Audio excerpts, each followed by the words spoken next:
Hi everyone, welcome back to Belle's Books. I'm Carly and today I'm bringing you my first review of the Women's Prize Longlist, which is a review of The Island of Missing Trees by Elif Shafak. I read a library copy of this, so I don't have one to hold up. I will put a picture here.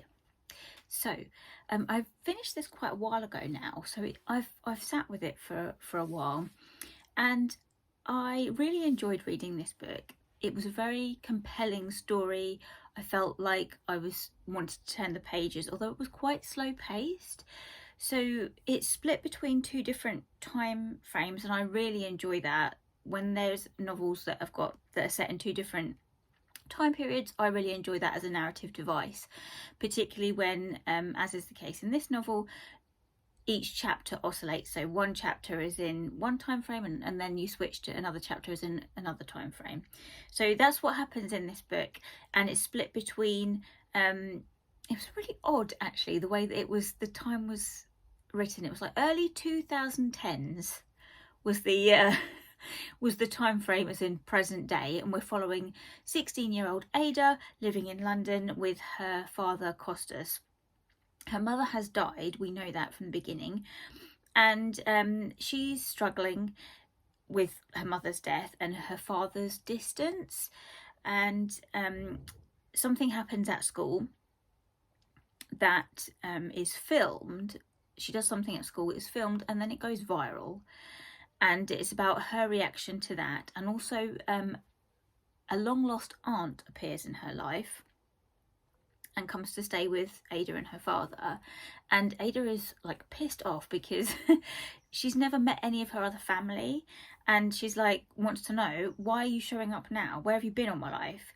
And you know, she's had no family other than her mother and father, and she wants answers.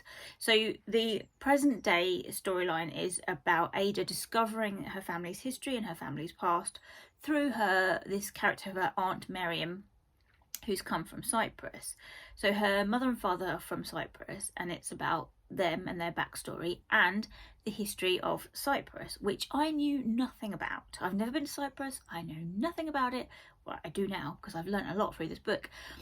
And the other time period is 1970s, when Ada's mum and dad met when they were young, so Costas and Daphne. They are both residents of Cyprus, but Daphne is Turkish and Costas is Greek. And it talks about their relationship. It's a bit of a kind of a Romeo and Juliet situation, where they're from families that are very different. And it talks about the conflict that happened in Cyprus between Greek and Turkish Cypriots. Again, that was a whole new world to me, so I learned so much from this book. I really enjoyed, like I say, the different chapters switching back and forth, because I always find with that kind of narrative that it makes me want to, when you get to the end of a chapter, you want to carry on reading about this time period, and then you switch to something else, and while that's compelling as well, it really draws you on, and I found that worked really well in this book. I did find the pace, like I said, was quite slow. But I really enjoyed the story, both aspects of it. There's some beautiful writing. This is the first book I've read by Elif Shafak, and the writing style was beautiful. Only sometimes I felt like it was maybe a little bit overdone. And there was so much covered in this book in terms of themes, overarching themes. And I felt like I really appreciated the message, which was about a lot of stuff. Family history, heritage, mythology, nature and the connectivity of nature, immigration, generational trauma. So much. It felt like there was so much in this book. And it's really weird because when I think about it now, I felt like it was definitely well done. But sometimes I felt like the message was too heavy-handed and it was just a bit overbearing. Like, what she's doing is talking about nature, and there's some beautiful nature writing, and there's some amazing, very in-depth non-fiction. You can tell she's done a lot of research, non-fiction about trees and animals and plants and the connectivity of nature and how nature works as a whole, and trees help each other when they're in distress, and plants helping trees and animals helping each other. And that whole theme of look at how the natural world works, look at this connectivity, and look at how it supports itself compared with war-torn Cyprus, and look at the damage humans inflict upon each other when we segregate into our different factions, like Greeks and Turks in Cyprus warring against this land over this territory. So it questions things like who owns land, and you know, it looks at that and says, well, this is pointless. It's pointless to claim ownership of a territory when, you know, if we all just lived in harmony and worked together, everything would be much better. So I felt like that, like I was totally on board with that message. I'm here for that message, I get it. But I felt like it was a little bit overdone at some points, because it just kept like coming up. I mean, you can read this book and not be oblivious to it, but I guess you could just let it wash over you. But for me, I just felt like, I get it. I get what you're saying. Yep. This again, I get it. It wasn't a bad thing. Like I say, I really enjoyed this book. I think I gave it a 4-star, and the reading experience was great. I loved the characters. Like I said, there was only a few things where I felt like, would that really happen? Like this thing with Ada at the beginning where this video of her goes viral. I think Ben mentioned this in his video, that when I read that I was like, that feels a bit like it, the way that happened, it just didn't feel right. As in, it didn't feel legitimate, and like that would be how it would happen. And also there was a couple of lines at the beginning with Ada in response to the fig tree in her garden, which her father cares for very deeply because he's brought it over from Cyprus. Just the way that she reacts to this, like her father's attention to this fig tree, I felt like that pulled me out of the story a little bit, because I was like, would she really say that? That feels a little bit forced. So there was a few instances like that where I was just pulled out of the narrative because I questioned whether that felt real. It didn't feel real enough to me. But other than that, I very much enjoyed it. Editing Carly here. I completely forgot to say that part of the narrative is told from the perspective of the fig tree. Which you probably know because lots of people have mentioned it, but I wanted to talk about it because I did enjoy those sections, but again, that was one of the things that I wasn't sure if it sat right with me, because the fig tree is talking about its experience, and it's used as a narrative device to tell the story when like no one else is around, I guess. So the fig tree is in this tavern, and it sees things that no one else has seen, so it's giving across that part of the narrative, which I did enjoy.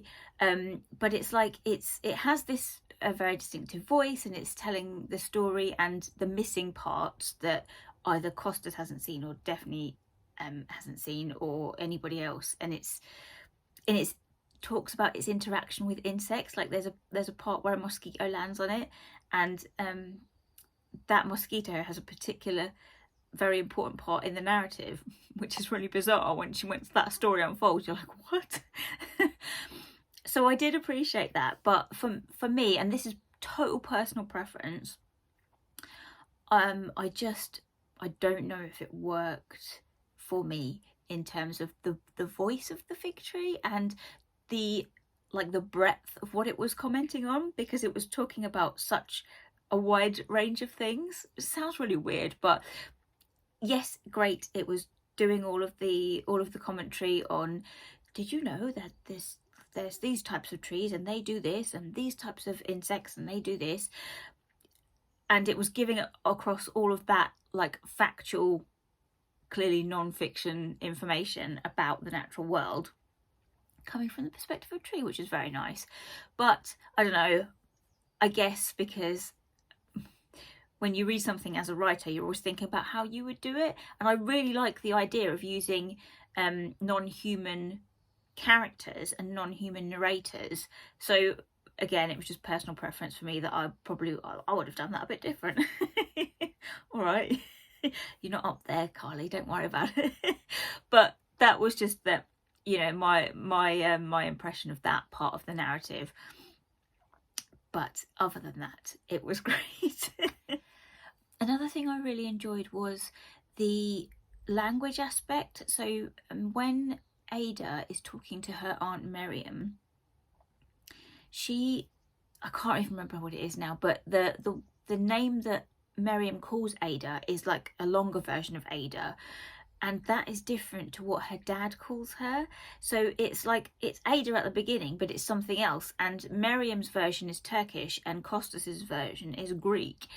And there's a really interesting commentary there on the way that language shapes meaning, and because those two different versions of Ada, I think, mean different things, but also around food. So there are certain food types in Cyprus that are like, you know, particular to Cyprus, and they're common amongst Turkish and Greek people, but they're called very different things. So something like Ada mentions halloumi, and Miriam gets annoyed because she's like, it's not called halloumi, it's called whatever it is in Turkish, I can't remember now. And I really liked that commentary about the specifics of what certain foodstuffs are called in different languages, and again, and how food is prepared. And Miriam is very territorial about the food attached to her culture and her religion, because she's Muslim. So it's very much about cultural heritage and family heritage, and what that means, and how that's built into somebody's life, and you know, how it's perpetuated. So for Miriam, it's very important that she teaches Ada how to cook these very specific dishes that are particular to her culture, and even things like she's teaching her how to clean the house. And I really appreciated that all the stuff she's teaching her what to do is with natural ingredients. So, you know, like, I can't remember what it was, but things like, you know, clean windows with vinegar and clean your sink with lemon. That whole idea of getting back to the natural way of living rather than cleaning your house with Sif and chemicals. So I really appreciated that commentary. I thought that was really nice. It was a great book. Would highly recommend, particularly if you're into nature writing. If you want to learn some amazing facts about trees and insects and nature in general, I'll tell you what it reminded me of. Ages ago there was a documentary with Dame Judi Dench about the wonder of trees, and a lot of the stuff that's in this book I did know already because I'd watched that documentary, and it blew my mind the way that trees communicate with each other underground and help each other. And I love that documentary. I watched it loads, like on repeat, just because I found it really soothing, and it did make me want to read more nature writing, and particularly non-fiction about trees and just the wonders of the natural world in general, which is why I'm currently reading Wanderland by Jini Reddy. Oh, Jini Reddy, I think is her name. I've nearly finished that book, and that is also amazing. So, yes, would highly recommend The Island of Missing Trees. I did love it. I'm very much in awe of Elif Shafak's writing style, and I will be heading to more of her work. But that is the first book that I've read for the Women's Prize Longlist. I'm taking a long time because, as usual, I'm reading lots of other books right now. I just can't rein it in and be monogamous to one book. So the book that I am currently reading is This One Sky Day by Leone for the Women's Prize Longlist. I'm only 80 pages in, and I'm finding this a bit slow going because it just feels like there's a lot of characters being introduced, and I keep forgetting who people are. Also because, like I say, I'm reading other books and that probably doesn't help. But I'm really enjoying this magical world at the moment. So and I've heard this from other people, that it does take a while to get into this book because it's like setting out the various storylines of all of these different characters. So I'm hoping that once I'm introduced to all of these characters, and then it's going to get a bit easier, because it's like, you know, the world building of this archipelago. So it is very interesting. Some quite gross, squeamish things as well, that I wasn't expecting. I don't know why, because I've read Leone Ross and I know she does that. So yes, I will let you know next when I finish this. I'll do another individual review of this book and let you know how I get on with that. I am planning on filming a birthday book haul because it was my birthday in March, and I did get some more of the Women's Prize long list for my birthday. If I lean this way, you might be able to see it on this shelf here. So I'm slowly going to be working my way through them. Will I have read many of them before the shortlist is announced? Who knows? Probably not, because I'm taking my time. But there you go. That's my thoughts on the Island of Missing Trees. Talk to me in the comments below if you've read it and what you thought about it. I don't think there's anything else I wanted to say about it. I'm looking down at my review that I wrote. No, it was just wonderful and full of very big themes, which I very much enjoyed. I will see you very soon for another video. Hopefully it won't be as long as the last gap. But thank you all for bearing with me, and hello to my new subscribers. We're nearly at 400. This is very exciting. I hope I can keep you all till then. Take care. I hope you're all doing very well and enjoying your Women's Prize reading if you're reading along. Speak to you very soon. Bye everyone.